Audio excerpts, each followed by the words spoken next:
Isa gab vom Herrn, dies haben uns die Alten gesagt, gefolgt haben wir da gern.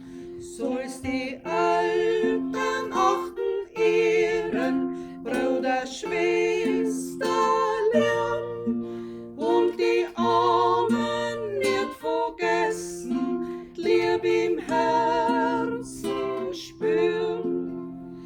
Himmelvater, mir sagen Dankeschön, dass wir Trachtler sind im Leben, dass du immer für uns da bist, wenn wir's braucht, um Leben und Pflegen. Himmelvater, hab Erbarmen, das Vergangene in uns bleibt, und wir Sitten und Gebräuche weitergeben an Kinderzeit.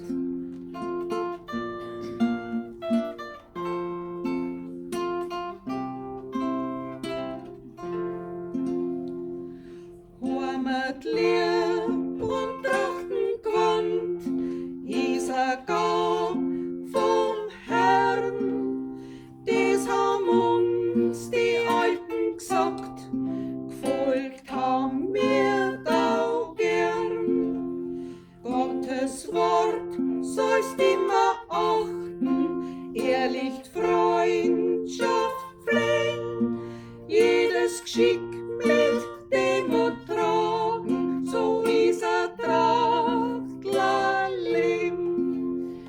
Himmelvater, mir sagen Dankeschön, dass wir Trachtler sind im Leben, dass du immer für uns da bist, wenn wir's braucht, um Leben und Pflegen. Himmelvater, hab Erbarmen, das Vergangene in uns bleibt, und wir Sitten und Gebräuche weitergeben an Kinderzeit.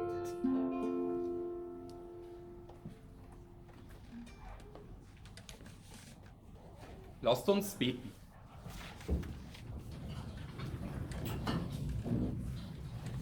Guter Gott, du hast uns mit deinem Wort und deinem Mahl gestärkt.